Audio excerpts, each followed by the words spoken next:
বিদেশের মাটিতে সবচাইতে বড় সমস্যা হচ্ছে মেন্টাল স্টেবিলিটি।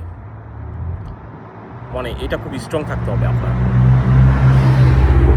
আপনি ধরেন আসার পরে প্রথম ২-৪ মাস আপনার কাছে মনে হবে যে খুব সুন্দর নতুন জায়গা, খুব ভালো লাগবে আপনার কাছে আশেপাশে ঘুরতে, চড়তে, মানুষজন দেখতে খুব ভাল লাগবে।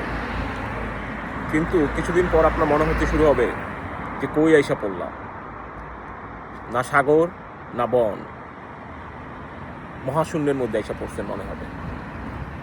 তখন সময়টা মনে হবে বা ওই পিরিয়ডটাই মনে হবে যে ব্যাক টু দ্য প্যাভিলিয়ন। কিন্তু ততক্ষণে আপনি কিন্তু অনেকখানি সময় পার করে ফেলছেন, পিছনে ফেরার জায়গা থাকবে না। সো এই মেন্টাল স্টেবিলিটিকে ঠিক করার জন্য আপনাকে যেটা সর্বপ্রথম ফোকাস করতে হবে সেটা হচ্ছে টাইম ম্যানেজমেন্ট। এখানে না সব কিছু প্রি প্ল্যান করে চলতে হয়, বিশেষ করে ইউকেতে। আপনি ইচ্ছে করলেই একটা জিনিস হুট করে করতে পারবেন না। এটার জন্য আপনার আগে থেকে প্ল্যান করতে হবে, তারপরে গিয়ে আপনি এক্সিকিউশন করতে পারবেন। Others it will be tough.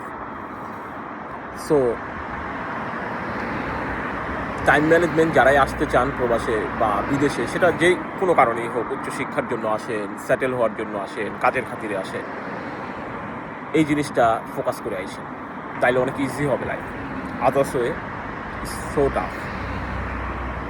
কিন্তু আবার ২-১ বছর যাওয়ার পরে আপনার ভালো লাগতে শুরু করবে, যখন আপনি ওই টাইম ম্যানেজমেন্ট ব্যাপারটা শিখে ফেলবেন। আপনি খুব প্ল্যান ওয়েতে চলবেন, কী করবেন সেটা আপনার জানা আছে। সেটা যদি আপনি বুঝতে পারেন না, তাহলে খুব ইজি হবে।